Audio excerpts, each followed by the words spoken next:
നമസ്കാരം, ഹരീഷാണ്. പട്ടിത്തറ ഗ്രാമപഞ്ചായത്തിലെ ഡീറ്റെയിൽ സർവേയുടെ ഭാഗമായിട്ടുള്ള സർവേ നടക്കുന്ന ഓഫീസിന്റെ ഫ്രണ്ടിലാണ് ഞാൻ നിൽക്കുന്നത്. നമ്മുടെ പഞ്ചായത്തിലെ എല്ലാ ആളുകളും നിങ്ങളുടെ നികുതി ചീട്ടുമായി വന്ന് പ്രസ്തുത ഓഫീസിൽ വന്നതിന് ശേഷം നിങ്ങളുടെ ഡാറ്റകൾ പരിശോധിക്കേണ്ടതുണ്ട്. കൂടുതൽ വിവരങ്ങൾ നമുക്ക് അവരോട് തന്നെ ചോദിക്കാം.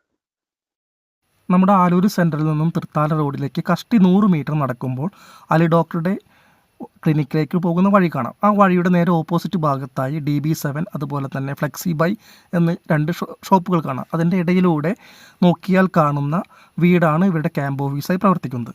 സാറേ, ഞാൻ ഹരീഷാണ്. നമ്മൾ ഈ ക്യാമ്പ് ഓഫീസുമായി ബന്ധപ്പെട്ടിട്ട് ആളുകൾക്ക് ഒരുപാട് സംശയങ്ങളുണ്ട്. ഇവിടെ എന്തൊക്കെ പ്രവർത്തനങ്ങളാണ് നടത്തുന്നതെന്ന് പറയാൻ പറ്റും? പട്ടിത്തറ വില്ലേജിൽ ഡിജിറ്റൽ സർവേ തുടങ്ങിയിട്ടുണ്ടായിരുന്നു. അതിന്റെ ഭാഗമായിട്ട് എല്ലാ ഭാഗത്തും നമ്മൾ സ്ഥലം സർവേ ചെയ്ത് കഴിഞ്ഞിട്ടുണ്ട്. ഇപ്പൊ അതിന്റെ ഭാഗമായിട്ട് എല്ലാവരുടെയും ഡീറ്റെയിൽസ് ഡിജിറ്റൽ സർവേയിൽ ഉൾപ്പെട്ടിട്ടുണ്ടോ എന്ന് അറിയാൻ വേണ്ടിയിട്ടുള്ള ഒരു പ്രവർത്തനം നടന്നുകൊണ്ടിരിക്കുന്നത്. ആളുകൾ എന്തിനാണ് ഇവിടെ വരേണ്ടത്? എന്തൊക്കെ രേഖകളെ കൊണ്ടുവരേണ്ടത്?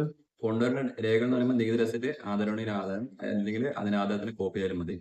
ഇവിടെ കൊണ്ടുവന്നിട്ട് അവരുടെ ഡീറ്റെയിൽസിനെ ചെക്ക് ചെയ്യുക. മെയിനായിട്ട് OTP വെരിഫിക്കേഷൻ ചെയ്യുക. OTP വെരിഫിക്കേഷൻ ചെയ്യുന്നതിലൂടെ നിങ്ങൾക്ക് നികുതി അടയ്ക്കാൻ കഴിഞ്ഞാൽ ഓൺലൈൻ വഴി ചെയ്യാൻ പറ്റും. എന്റെ ഭൂമി പോർട്ടലിലേക്ക് രജിസ്റ്റർ ചെയ്ത് കഴിയുമ്പോൾ നമുക്ക് അതിൽ നികുതി അടയ്ക്കാൻ പറ്റും. അതല്ലാതെ അതിൽ ഓപ്ഷൻസ് പറഞ്ഞാൽ വില്ലേജിൽ പോവാതെ തന്നെ അതിൽ സ്കെച്ച് ഡൗൺലോഡ് ചെയ്യാനായിട്ടും പറ്റും.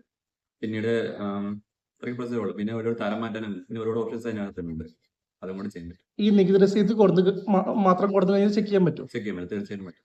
അപ്പൊ അതിൽ എന്തൊക്കെയാ നോക്കുക? നമ്മൾ ഓണറുടെ പേര്, അതുപോലെ അതിലുള്ളത് നമുക്ക് അതിന് ആവശ്യമുള്ളത് നികുതി രസീറ്റുള്ളത്, കണ്ടപ്പേർ നമ്പർ, സർവേ നമ്പർ, പിന്നെ ആളുടെ പേര്. അത് എന്ത് വെരിഫിക്കേഷൻ നടത്തുന്നത്? സ്ഥലത്തിന് വെരിഫിക്കേഷൻ ചെയ്യാം. അതിന്റെ വിസ്തീർണ്ണമാണോ അതോ വിസ്തീർണം അവർ നമ്മളെ നികുതി രസീറ്റുള്ളതും നമ്മളെ ഫിസിക്കലായിട്ട് അളന്നിട്ടുള്ളതിനും വെച്ച് നോക്കും, സെയിം ആണോ എന്ന് പരിശോധിക്കാൻ പറ്റും. അത്രേ ഉള്ളൂ. പിന്നെ ഒബ്ജക്ഷൻ ഉണ്ടെങ്കിൽ നമുക്ക് ഇവിടെ പരാതി കൊടുത്തു കഴിഞ്ഞാൽ നമ്മുടെ സർവേർ ഒരു 1 വീക്കിനുള്ളിൽ സ്ഥലം വന്ന് സർവേ ചെയ്തിരിക്കും.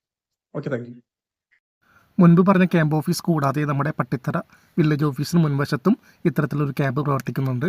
ആ ക്യാമ്പ് ഓഫീസ് കൂടി നിങ്ങൾക്ക് പ്രയോജനപ്പെടുത്താം. അപ്പോൾ എല്ലാവരും ജൂൺ 30 മുമ്പ് തന്നെ എല്ലാ രേഖകളും ശരിയാണെന്ന് ഉറപ്പുവരുത്തുക. നന്ദി, നമസ്കാരം, ജയ് ഹിന്ദ്.